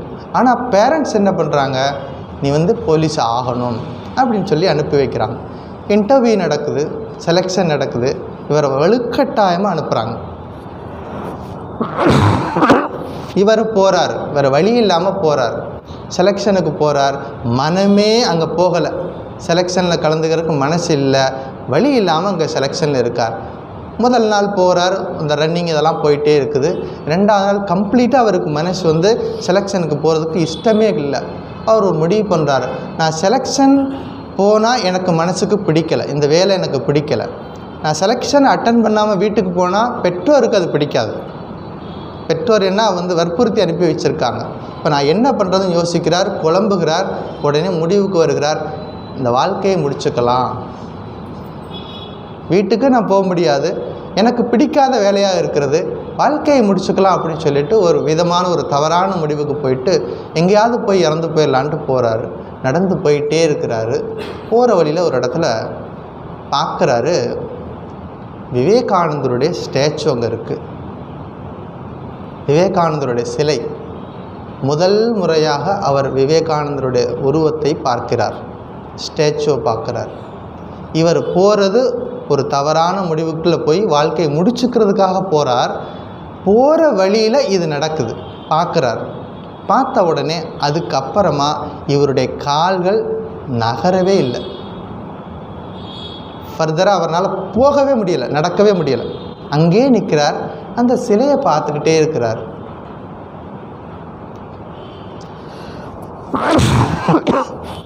அந்த சிலையை பார்த்துக்கிட்டே இருக்கிறார். இவர் யார் கேட்குறார், விவேகானந்தர். இப்போ விவேகானந்தருடைய குருநாதர் ஸ்ரீராமகிருஷ்ணர், அவங்களாம் யார்? அப்போ அவங்கள பற்றின விஷயம்லாம் கேட்குறார். அப்போ இங்கே பக்கத்தில் எங்கோ ஒரு ஆசிரமம் இருக்குது, அங்கே போகிறார். அங்கே ஸ்ரீராமகிருஷ்ணரை போய் பார்க்குறார், சந்திக்கிறார். அப்போது அங்கே விவேகானந்தர் பற்ற புஸ்தகங்களில் படிக்கிறார். படித்ததுக்கப்புறம் என்ன ஆகுது, நான் தவறான முடிவு எடுத்துட்டேன், இது வாழ்க்கையில் நான் சாதிக்க பிறந்தவன், நான் எதுக்கு சாகணும்? நான் சாதிக்கிறதுக்காக பிறந்திருக்கேன், நான் எதுக்கு சாகணும் அப்படி சொல்லிட்டு என்ன பண்ணுறார், விவேகானந்தரை படித்த பிறகு அவருடைய மனதில் ஒரு தெளிவான உறுதி வருகிறது. தைரியமாக வீட்டில் போய் சொல்கிறார், அம்மா என்னால் போலீஸ் வேலை போக முடியாது, ஆனால் நான் இதில் சாதிப்பேன், இந்த விஷயத்தில் நான் சாதிப்பேன்னு சொல்லிட்டு என்ன பண்ணுறார், ஒரு உறுதியை கொடுக்குறார். அந்த விஷயத்தில் முழுவதுமாக போராடுகிறார், வாழ்க்கையில் ஜெயித்து காமிக்கிறார். இது கதையில் நடந்த நிகழ்ச்சி. அப்போ ஒவ்வொருத்தருக்குள்ளேயும் ஒரு திறமை இருக்குது, ஒவ்வொருத்தர்கிட்ட ஒரு ஸ்பெஷாலிட்டி இருக்குது. அதை கண்டுபிடித்து அதனை ஊக்கப்படுத்தி அவர்களை வளர்க்க வேண்டும். நம்முடைய கருத்துக்களை, நம்முடைய விருப்பங்களை மற்றவர்கள் மீது திணிக்கக்கூடாது. ஸோ வர்ணாசிரமம் அப்படிங்கிறது சமுதாய சக்தியை சேமித்து வைப்பது, வீணாக்காமல் சேமித்து வைப்பது. வர்ணாசிரம தர்மம் அப்படிங்கிறது ஒரு சமுதாய சக்தி. அதன் மூலமாக பெரிய மாற்றங்களை கொண்டு வர முடியும். அதை சரியான முறையில் அதை கொண்டு போகணும். ஆனால் சுதர்மம் என்பது ஒருத்தருக்கு ஒருத்தர் மாறுபடும். இவருடைய சுதர்மம் அவருடைய சுதர்மமாக ஆகாது. ஏன்னா குணத்தின் அடிப்படையில் வேறுபட்டு இருக்கிறோம். எல்லாரும் ஒரே பாதையில் போகணும்னு நம்ம எதிர்பார்க்கக்கூடாது. நமக்கு ஏற்பட்ட விதிக்கப்பட்ட கடமையை நம்ம செய்யும் பொழுது அது இயல்பாக நம்முடைய முன்னேற்றத்திற்கு உதவும். இந்த சமுதாயத்தில் ஒவ்வொருடைய பங்களிப்பு சின்னதாக இருந்தாலும் பெரியதாக இருந்தாலும் அதுக்கு மரியாதை உண்டு. ஒவ்வொருத்தருடைய பங்களிப்பும், இப்போ காலையில் எழுந்த உடனே கார்ப்பரேஷனில் வேலை பார்க்குறவங்க எவ்வளோ பேர் கஷ்டப்பட்டு தெருவெல்லாம் கூட்டி சுத்தம் பண்ணுறாங்க. ஒரு நாளைக்கு அவங்க லீவ் போட்டால் எவ்வளோ கஷ்டமாக போய்டும் நமக்கு. அப்படி ஒவ்வொருத்தருடைய பங்களிப்பும் சமுதாயத்தில் ஒரு பெரிய மதிப்பு உடைய விஷயம் அப்படிங்கிறது பார்க்கணும். ஸோ வர்ண தர்மம் என்பது மாறாதது, ஆசிரம தர்மம் என்பது மாறக்கூடியது. இது ஞாபகம் வச்சுக்கணும். ஸோ ராஜச தாமச கர்மங்களை விளக்கி சாத்விகமான கர்மங்களை நம்ம செய்யணும். விடுதலை போராட்டம் நம்மளுடைய நாட்டில் நடந்தது. காந்திஜி, சுபாஷ் சந்திர போஸ், இப்படி பெரிய பெரிய ஆளுங்கள்லாம் நமக்கு வழி நடத்தி கொண்டு போனாங்க. விடுதலை நமக்கு கிடைச்சது 1947. விடுதலை கிடைச்சவொன்னே எல்லோரும் எதிர்பார்த்தாங்க, மகாத்மா காந்திஜி அரசியலில் பெரிய பதவி எடுத்துக்குவாருன்னு எதிர்பார்த்தாங்க. அவர் அமைதியாக எல்லாத்தையும் பண்ணிவிட்டு வெளியில் போயிட்டார். எந்த விதமான பதவியிலையும் உள்ளே போகாமல் அமைதியாக வெளியில் போயிட்டார். சுதர்மம், என்னுடைய வேலை, இதுக்காக வேலை முடிஞ்சது, போயாச்சு அப்படிங்கிறது ஞாபகம் வைக்க வேண்டும். ஸோ வர்ண தர்மம் என்பது நமக்குள்ளே இருக்கக்கூடிய தனித்தன்மையை வெளியே கொண்டு வரணும். அது ஒரு இயற்கையின் அமைப்பு. இதே தான் திருவள்ளுவர் சொல்கிறார், பிறப்புக்கும் எல்லா உயிர்க்கும் சிறப்புவா செய்தொழில் வேற்றுமையான். இதே கருத்து திருக்குறளில் இருக்குது. பிறப்புக்கும் எல்லா உயிர்க்கும் சிறப்புவா செய்தொழில் வேற்றுமையான். பிறப்பினால் அனைவரும் சமம், ஆனால் செய்யும் தொழிலில் காட்டுகிற திறமையில் வேறுபாடு உண்டு. சாத்துர்வர்ணியம் மயா சிருஷ்டம் குணகர்ம விபாகசக தஸ்ய கர்த்தாரம் அபிமா வித்ய கர்த்தாரம் அவ்யயம். ஸ்ரீ பகவத்கீதையில் முன்னாடியே சொல்லியிருக்கார் ஸ்ரீகிருஷ்ணர். சாத்துர்வர்ணியம், 4 விதமான வர்ணங்கள் என்னால் படைக்கப்பட்டது. குணத்தின் அடிப்படையில் அது மாறுபடுது. ஸோ ஒருத்தருக்கு எப்படிப்பட்ட குணம் இருக்கிறதோ அதன் அடிப்படையில் அவருடைய வர்ணங்கள் அடையும். ஆனால் பிறப்பினால் அல்ல. அது ஞாபகம் வச்சுக்கணும். அவருடைய குணத்தின் அடிப்படையில் அமைகிறது, பிறப்பின் அடிப்படையில் அல்ல. குணத்தின் அடிப்படையில் அமையக்கூடிய அந்த காரியங்களை முறையாக செய்யும் பொழுது மனம் சித்த சுத்தி அடைகிறது. சித்த சுத்தியின் மூலமாக மோட்சம் என்பது கைவரப் பெறுகிறது. ஸோ சுபாவம் அப்படிங்கிறது ஞாபகம் வைத்து கொள்ள வேண்டும். இப்போ அர்ஜுனனுக்கு ஸ்ரீகிருஷ்ணர் சொல்கிறார், நீ சண்டை போட மாட்டேன்னு சொல்லிட்டு வெளில வச்சுட்டு உட்காந்து அழுதுட்டுருக்கியே, உன்னுடைய சுபாவமே உன்னை போரில் ஈடுபட செய்யும். ஏன்னா நீ ஒரு சத்திரியன். சத்திரியனுக்கு ராஜச குணம் ஓங்கி இருக்கக்கூடியவன் நீ. உன்னுடைய சுபாவமே உன்னை போரில் ஈடுபடுத்தும். அதனால் சுபாவத்துக்கு மாறாக நீ நடந்து கொள்ளாதே அப்படிங்கிறத திரும்பவும் ஞாபகப்படுத்துகிறார். ஸோ வாழ்க்கையில் ஒவ்வொருத்தரும் ஒவ்வொரு கடமைகளை செய்கிறோம். ஆனால் நமக்கு என்ன கடமை வந்திருக்கிறதோ அதை பரிபூரணமாக செய்யும் பொழுது அது உயர்ந்த நிலையை கொடுக்கும். ஒரு கோயில் இருக்குது அப்படின்னா அந்த கோயிலை கூட்டி சுத்தம் பண்ணுற பெருக்கிறவங்க பக்தர்கள் இருக்கலாம். அந்த கோயிலில் பூமாலை கட்டுறதுக்குன்னு சில பேர் இருக்கலாம். அந்த கோயிலில் வர்ணம் பூசுறதுக்கு சில பேர் இருக்கலாம். அந்த கோயிலில் பூஜை பண்ணுறதுக்குன்னு சில பூஜாரிகள் இருக்கலாம். எந்த இடத்துல யார் எப்படி இருக்கிறாங்கன்னு முக்கியம் இல்லை. யாராருக்கு எந்த கடமைகள் வந்திருக்கிறதோ அதை எப்படி செய்கிறார்கள் என்பதில் தான் வித்தியாசம் இருக்குது. அவர் செய்கிறது பூஜையா அல்லது அவர் செய்கிறது கூட்டி பெருக்கிற வேலையா அப்படிங்கிறது இல்லை. அந்த வேலையை அவர் எப்படி ஸ்ரத்தையோடு செய்கிறார் அப்படிங்கிறதெல்லாம் விஷயம் இருக்குது. அதாவது சுபாவத்தின் மூலமாக. சரி, 10 நிமிஷம் இருக்குது. நாளைக்கு பகவான் ஸ்ரீ ராமகிருஷ்ணருடைய நேரடி சீடர்களில் ஒருத்தர் சுவாமி பிரேமானந்தர். அவருடைய பிறந்த நாள்.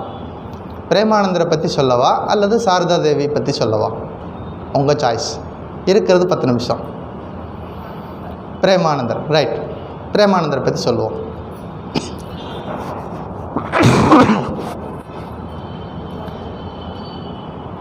பிரேமானந்தர் மேற்கு வங்க மாநிலத்தில் ஹூக்ளி டிஸ்ட்ரிக்டில் ஆன்பூர் அப்படிங்கிற ஒரு ஊரில் பிறந்தார். அதாவது 30 மைல் கல்கத்தாவிலேருந்து.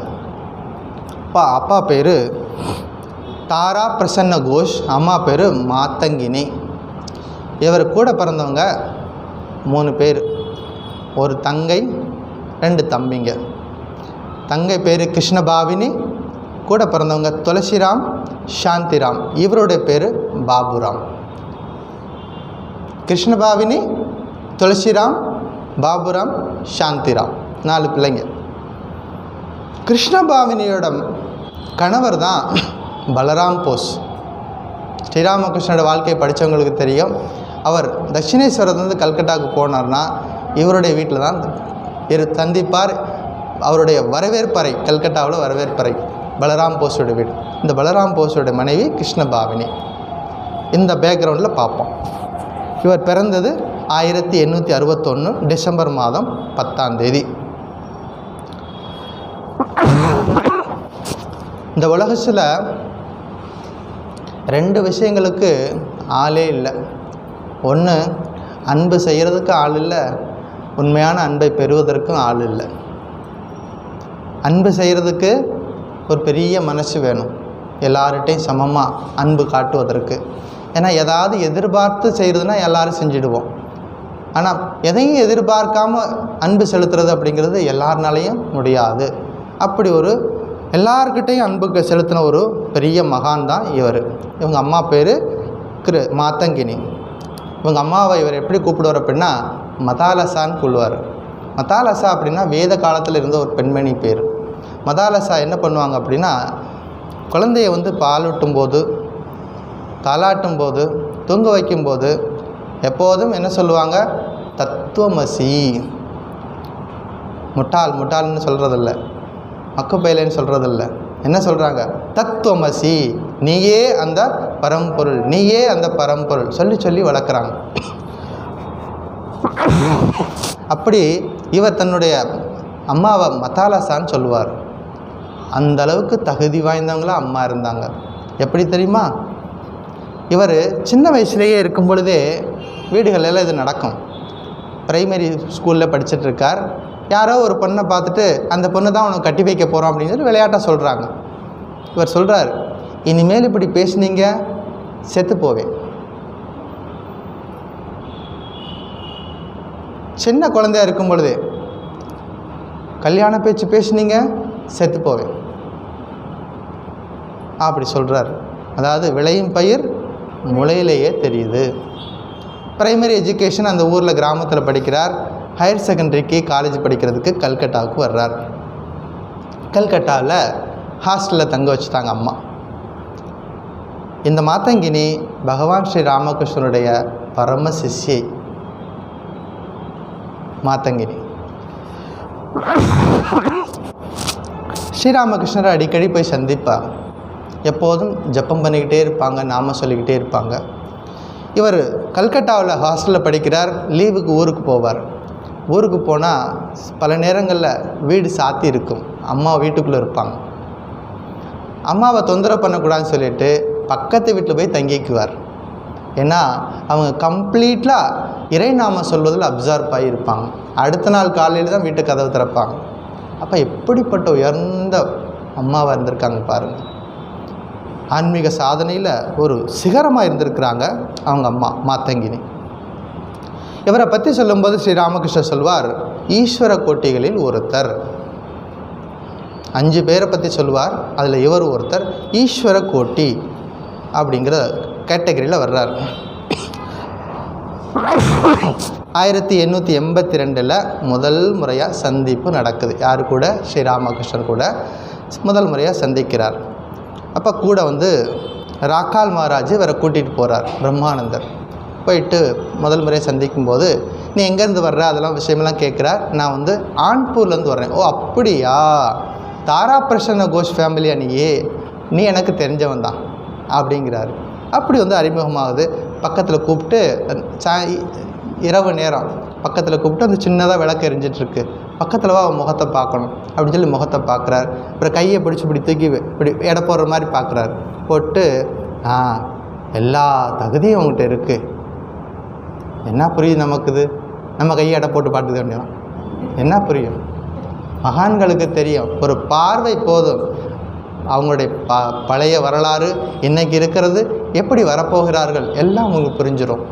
பார்த்துட்டு சொல்கிறாரு, அதாவது ரொம்ப வெயிட்டாக இல்லை, எளிமையாக இருக்குது, நீ நல்லா வருவ அப்படிங்கிறார். ஒரு முறை ஸ்ரீராமகிருஷ்ணரை சந்தித்தார். அடுத்த முறை எப்போ நான் போய் பார்ப்பேன், திரும்ப அவரை போய் எப்போ பார்ப்பேங்கிறது ஞாபகம் வருது. திரும்ப அடிக்கடி ஸ்ரீராமகிருஷ்ணரை சந்திக்கிறார். இதன் விளைவாக என்ன ஆகுது? படிப்பில் கவனம் போகலை. படிப்பில் என்ன ஆகுது? கொஞ்சம் கொஞ்சமாக மார்க் குறையுது. அந்த வருஷம் எக்ஸாமில் ஃபெயில் ஆயிடுறார்.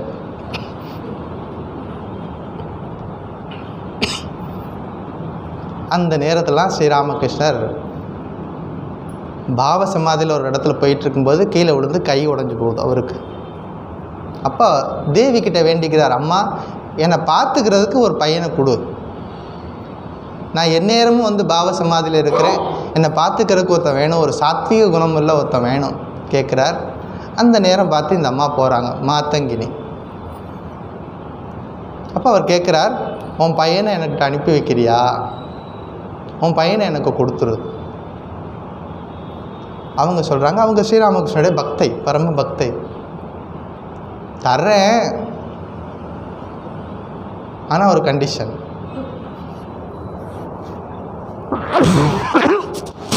பெரும் பேர், ஸ்ரீராமகிருஷ்ணரே விரும்பி கேட்டு வாங்குறார் இந்த பையன், உன் பையனை எனக்கு கொடுத்துரு.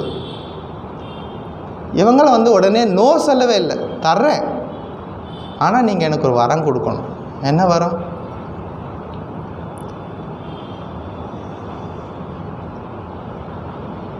என்னுடைய குழந்தைகள் யாரும் எனக்கு முன்னாடி இறந்து போயிடக்கூடாது,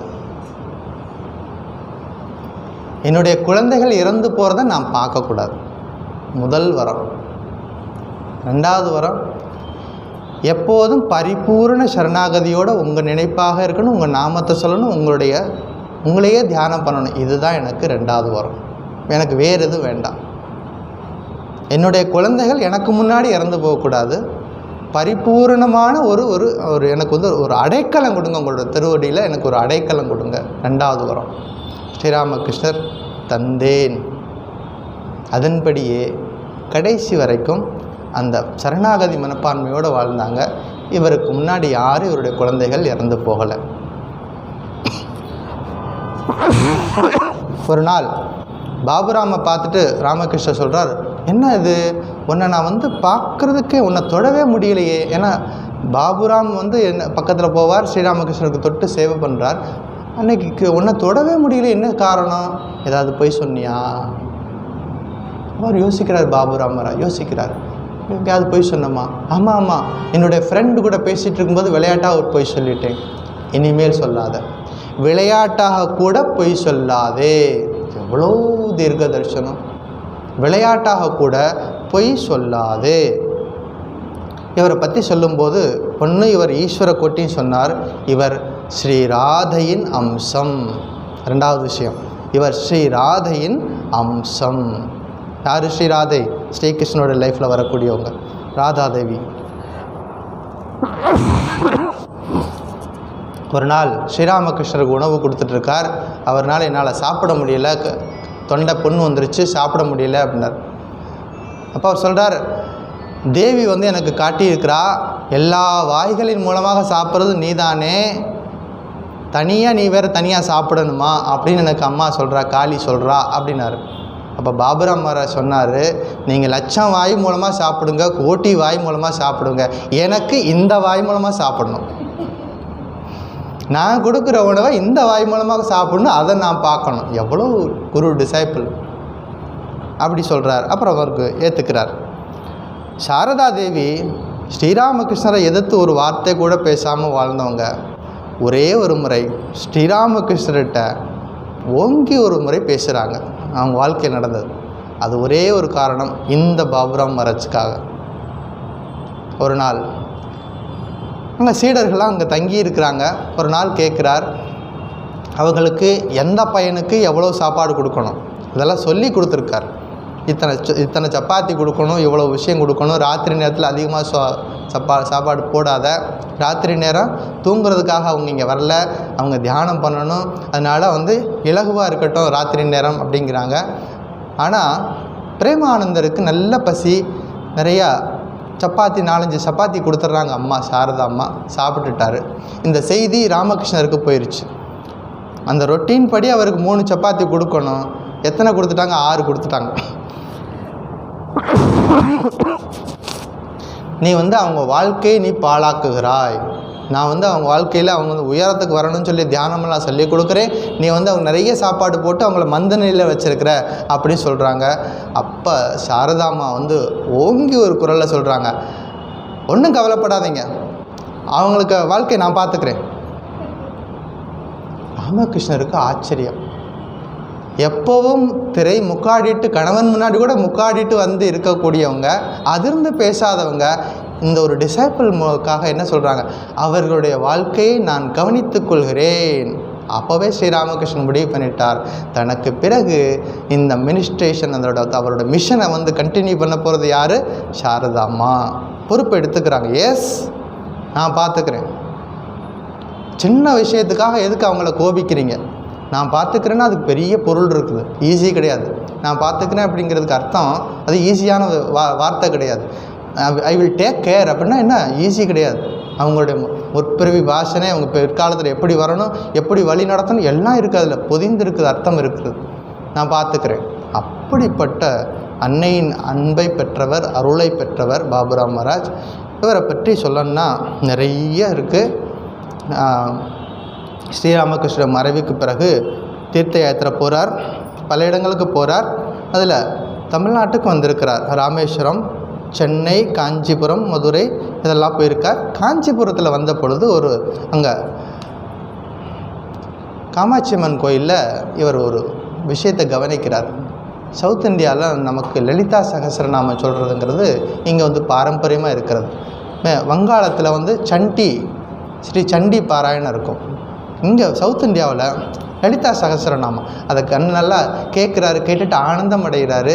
அங்கே போயிட்டு சிவானந்தர்கிட்ட சொல்கிறார், நான் சவுத் இந்தியாவுக்கு போயிருந்தேன், அங்கே லலிதா சகஸ்ரநாமம் சொல்கிறாங்க, அவ்வளோ பிரமாதமாக சொல்கிறாங்கன்னு சொல்லிட்டு சொல்லி காமிக்கிறார் அந்த லலிதா சகஸ்ரநாமத்தை. சில விஷயங்களை அப்சர்வ் பண்ணுறாரு, இங்கே என்ன இந்த கல்ச்சர்லாம் எப்படி இருக்குது அப்படிங்கிறதெல்லாம் பார்க்குறாரு. நிறைய விஷயங்கள் அவருடைய வாழ்க்கையில் சொல்ல போகலாம். சுவாமிஜி அவருடைய மறைவுக்கு முந்தின நாள் இவரை கூப்பிட்டு சொன்ன விஷயங்கள் ஒரு 4 விஷயம் சொல்கிறார். என்ன தெரியுமா? அதாவது, எனக்கு பிறகு வேலூர் மடத்தின் நிர்வாக பொறுப்பை நீ ஏற்றுக்கணும், அதாவது மேனேஜராக இருக்கணும். வேலூர் மடத்தில் மேனேஜராக இருக்கிறது சாதாரண விஷயம் இல்லை. ஆயிரக்கணக்கான பக்தர்கள் ஒவ்வொரு நாளும் வந்துட்டு போகிறது, உலகமெங்கும் பக்தர்கள் வந்துட்டுருக்கிறாங்க. அந்த பொறுப்பை நீ எடுத்துக்கணும். 1. 2வது, சாதுக்களுக்கும் பிரம்மச்சாரிகளுக்கும் பயிற்சி கொடுக்கணும். அவங்களுக்கு உபநிஷதங்கள் வேதங்கள்லாம் சொல்லிக் கொடுத்து பயிற்சி கொடுக்கணும். 2. 3வது, பக்தர்களுக்கு சேவை செய்ய வேண்டும். இவருடைய வாழ்க்கையில் முக்கியமான அங்கம் அது, பக்தர்களுக்கு சேவை செய்ய வேண்டும். 4வது விஷயம், நீ குருதேவருடைய பூஜையை பார்த்துக்கணும். ஸ்ரீராமகிருஷ்ணனுடைய பூஜை ஒழுங்காக நடக்குதா அப்படிங்கிறத நீ பார்த்துக்கணும், பூஜையை பார்த்துக்கணும். அப்புறம் வெளியில் வந்து ஸ்ரீராமகிருஷ்ணனுடைய கருத்துக்களை வெளியில் கொண்டு போய் சேர்க்கணும். கடைசியாக சொல்லக்கூடியது, நீ யாருக்கும் மந்திர தீட்சை கொடுக்கக்கூடாது. மற்றவங்களுக்கெல்லாம் வந்து வற்புறுத்தி அவங்கள வந்து வைஸ் பிரசிடெண்ட்டாவோ பிரசிடெண்ட்டாவோ ஆக்கியிருக்கிறாங்க. இவர் விஷயத்தில் வந்து என்ன சொல்கிறாரு, யாருக்கும் தீட்சை கொடுக்காதே. அதை கடைசி வரைக்கும் ஃபாலோ பண்ணார். பிரேமானந்தர்னா அன்பு. பக்தர்கள் எந்த நேரத்தில் வருவாங்கன்னு தெரியாது, எந்த ஊர்லேருந்து வருவாங்கன்னு தெரியாது, நடுராத்திரியில் வருவாங்க, எழுந்து போய் எல்லாருக்கும் சேவை பண்ணுவார். அப்படி ஒரு அன்பு அப்படின்னா பிரேமானந்தர், பிரேமானந்தர் அப்படின்னா அன்பு. அந்த விஷயங்கள் இருக்குது. இவருடைய வாழ்க்கையை ரெண்டாக பிரிக்கலாம். ஒன்று, ஸ்ரீராமகிருஷ்ணர்கிட்டருந்து, சாரதாம்மாட்டிருந்து, விவேகானந்தர்கிட்டருந்து இவருக்கு கிடைத்த பயிற்சிகள், ஆன்மீக சாதனைகள் ஒரு பார்ட்டு. செகண்ட் பார்ட்டு, சுவாமிஜி அவருக்கு சொன்ன விஷயங்கள் என்னென்ன சொல்லியிருக்காரு. இந்த ஒரு 4-5 விஷயம் நான் சொன்னேன். இதை எப்படி அவர் வந்து அட்மினிஸ்ட்ரேஷன் பண்ணி கொண்டு போனார். இந்த 2 விதமாக பிரிச்சுக்கிட்டால் போதும். நிறைய விஷயங்கள் இருக்குது. இன்றைக்கி இது போதும். ஆரத்தி ஆரம்பிச்சிட்டாங்க. இவருடைய ஒரு உபதேசம் சொல்லிடுறேன். ஸ்ரீராமகிருஷ்ணன் மீது பக்தியும் மரியாதையும் செய்வது என்பது அவருடைய உபதேசத்தின்படி வாழ்வது ஆகும்.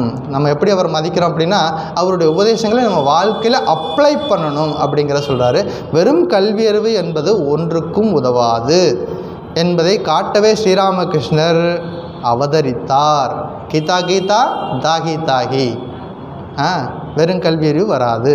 தெய்வத்திடமும் குருவிடமும் பற்று வைத்தால் அது நம்மை பயத்திலிருந்து விடுவிக்கும். பற்று யார் மேலே வைக்கணும்? பகவான் மேலே பற்று வைக்கணும் அப்படின்னு சொல்கிறார். பயத்திலிருந்து விடுவிக்கும். சுயநலமான இந்த உலகத்தில் தான் நாம் வாழ வேண்டும். சுயநலமின்மை என்ற லட்சியத்தோடு வாழ வேண்டும். இந்த உலகம் சுயநலமானது. நம்முடைய லட்சியம் எப்படி இருக்கணும்? சுயநலம் இல்லாத ஒரு தன்மையோடு நம்ம லட்சியத்தோடு வாழணும். மணலும் சர்க்கரையும் கலந்துருந்தாலும் எறும்பு சர்க்கரையை தான் எடுத்துக்கும். மணலை விலக்கி சர்க்கரை எடுத்துக்குது. அது மாதிரி நல்லது கெட்டது இந்த உலகத்தில் இருக்குது. நாம் நல்லதை தேர்ந்தெடுத்து நம்ம வாழ்க்கை நடக்கணும். தியானம் செய்யும்போது தேவையில்லாத கெட்ட எண்ணங்கள் வரும். வந்தால் கவலைப்படாதே, தொடர்ந்து முயற்சி செய். என்கரேஜ் பண்ணுறாரு. வந்தால் வரும், அது வரும், தொடர்ந்து முயற்சி செய். கடைசியாக சொல்கிறார், குருதேவரின் நாமத்தை உள்ளம் உருகி கண்ணீரோடு பிரார்த்தனை செய். அவர் கருணை கடல். சரியான நேரத்தில் உனக்காக அவர் எல்லாவற்றையும் செய்து கொடுப்பார். கண்ணீர் விட்டு இறைவன் நாமத்தை சொல்லணும். சொல்லும் பொழுது அவர் நிச்சயமாக நமக்கு என்ன தேவை, எப்போ தேவை அப்படிங்கிறத சரியாக செய்து கொடுப்பார். இந்த விஷயம் இதோடு முடிச்சுக்குவோம். வீட்டுக்கு போயிட்டு இவரோட லைஃப் ஹிஸ்டரியை டீப்பாக படிங்க. ஒரு இன்ட்ரொடக்ஷன் மாதிரி இன்றைக்கி கொடுத்துருக்கேன். அடுத்த வாரத்தில் வேணால் நம்ம சாரதாமாவோட லைஃப்பை பார்ப்போம். ஓம் சாந்தி சாந்தி சாந்தி. ஹரி ஓம் தத் சத். ஸ்ரீராமகிருஷ்ணார்ப்பணமஸ்து. சென்னை மெட்லேருந்து ஜனவரி 12ஆம் தேதி ஒரு மாரத்தான் வச்சுருக்காங்க. இது இளைஞர்களுக்கானது. 14 வயசுலேருந்து இருக்கக்கூடிய பாய்ஸ், கேர்ள்ஸ், அதே மாதிரி 18 வயசு 2 பிரிவாக வச்சுருக்காங்க. அதுக்கான ஒரு பேம்ப்ளெட் அனுப்பியிருக்காங்க. யாரெல்லாம் வேணுமோ அதை ஃபோட்டோ எடுத்துக்கோங்க. உங்கள் வீடுகளில் குழந்தைகள் இருந்தாங்கன்னா அவங்கள என்கரேஜ் பண்ணி அனுப்பி வைங்க மாரத்தான் போட்டிக்கு. ஜனவரி 12, அதாவது தேசிய இளைஞர் தினத்தன்னைக்கு முன்னாடியே ரெஜிஸ்ட்ரேஷன் பண்ணணும். அதுக்கான விவரமெல்லாம் அங்கே QR கோடு கொடுத்துருக்காங்க. அதை கிளிக் பண்ணாலே எல்லா டீட்டெயிலும் வரும்.